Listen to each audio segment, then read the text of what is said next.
táto spomienka je dôležitá nie pre mŕtvych. Je dôležitá pre nás, pre žijúcich. A nielen spomienka, ale aj odhodlanie niesť ich odkaz. Usilovať o pravdu, lebo ona nás oslobodzuje, je základom spravodlivosti, je zdrojom slobody. Ich kati, alebo nomenklatúrne kádre bolševického režimu majú pamätníky v meste a my sa schádzame pri hrobe. Je to naša vizitka. To svedectvo, ktoré tu máme pred sebou, je viac ako veľavravné. Je to, čomu sa hovorí corpus delicti. To znamená večný dôkaz o tom, ako sa správa moc, ktorá nepozná hranice, nepozná obmedzenia a miluje iba samú seba. Spoluväzňom jedného z tých troch popravených mladých Eduarda Tesára bol istý muž v Leopoldove, je to Boží služobník Jan Esterházy. Po zavraždení Tesára Esterházyho vo väzení navštívila mladšia sestra Mária, tak povedal jej, že smrť Edvarda sa ho veľmi hlboko dotkla. Boli vo väzenskej cele spolu a Esterházy považoval ho za najlepšieho blízkeho duchovného priateľa. Dodal, že veľmi často v modlitve prosí toho mladého Slováka o pomoc aj o duchovnú podporu. K tomu istému pozbudzoval svoju sestru a príbuzných, čo oni aj urobili a naozaj zakúšali nebeský pomoc. Títo traja muži vlastne stelesňovali tri veci, ktoré boli tomu režimu odporné. Prvá vec, boli to predstavitelia kresťanskej inteligencie. A kresťanská inteligencia bola skutočne tým, ako sa potom neskôr ukázalo, tým najväčším nepriateľom tohto režimu na Slovensku. Druhá vec, títo traja mladí mužovia sa hlásili k odkazu, aby na území Slovenska vládol demokratický režim a ak to je možné, aby Slovensko pokračovalo ako samostatné. Tretia vec, čo poviem, je, že títo traja mladí mužovia boli idealisti. Tunega s Pučikom a Tesárom boli odvážnymi v časoch, keď odvaha mala vysokú cenu a platilo sa za ňu životom. Dnes žijeme v časoch, keď sa za odvahu vydáva niekedy aj to, keď niekto z pohodlia od počítača napíše kritický status na sociálne siete. Takejto pseudo-odvahy je dnes okolo nás veľa. Aj preto je teda dôležité pripomínať si skutočné odvážne príbehy, také ako zosobňujú Tunega s Pučikom a Tesárom. Kati týchto mladých ľudí, Kati ďalších tisícov životov sú stále na piedestáloch niektorých pamätníkov. Ale jeden taký Kat ešte dokonca kandiduje aj za prezidenta a má veľa percent a podporu našich ľudí v našej krajine. To je obraz žiaľ tej zakrytej a zastretej pamäti, ktorú na Slovensku máme. Anton Tunega, Albert Pučík a Eduard Tesár boli zavraždení za to, že chceli žiť v slobode viery, slobode názoru, že chceli žiť v slobodnej krajine.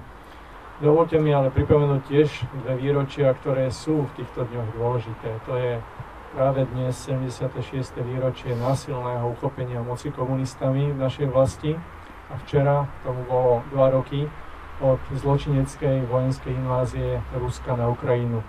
Hovorím to aj preto, pretože všetky tieto tri udalosti majú spoločného menovateľa a to je boj ľudí za ochranu slobody.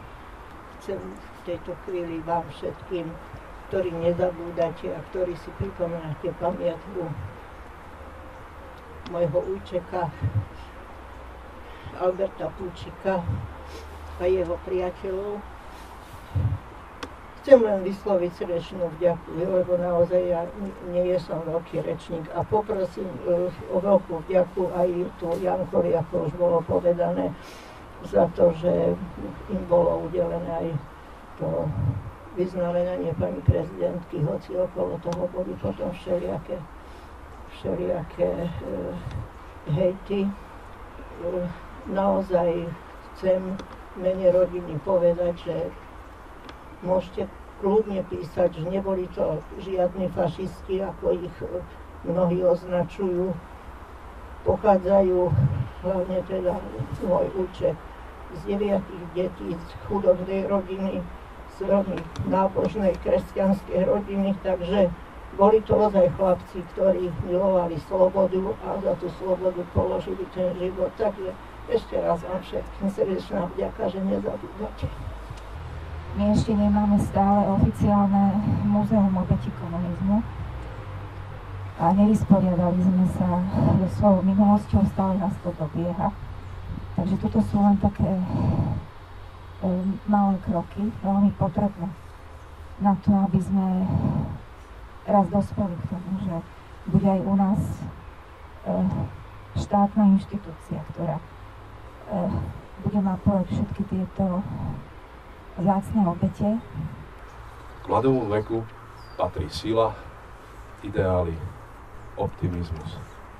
A práve títo naši bratia vo viere, ku ktorým hrobu prichádzame ako prví kresťania, sa prišli povzbudiť príkladmi svojich už zosnulých bratov a sestier, ktorí zomreli pre vieru. Aj my posilňujeme túto kolektívnu pamäť a povzbudzujeme sa ich nenásilným odporom, ich odvahou, ich vierou, ich láskou, slobode. To, že prežívali aj tie posledné chvíle vo viere, dôkazom toho je aj posledný zachovalý list Alberta Púčika zo 14. januára 1951. Hovorí v ňom: vedomie, že toľko známych a príbuzných vysiela k Bohu svoje modlitby, udržuje nášho ducha v čerstvosti. A keby nebolo toho, iba zúfalstvo by nás obklopilo. Najčernejší pesimizmus by opántal naše mysle a popínavá rastlina až by udusil nášho ducha v strašnom zúfalstve. Veď čo nás čaká? Kto nám dá odpoveď na túto otázku? Iba viera, ktorá je tým svetlom v temnote zúfalstva. Viera, ktorá sa ani prirovnať nemôže k viere prvých kresťanov, ktorí netrpezlivo čakali na meč kata alebo drápy dravej zvery. To za pravdu horí svätej obeti, to za ľudstva práva život posvetí, to nad krivdou biedný slzu vyroní, tomu moja pieseň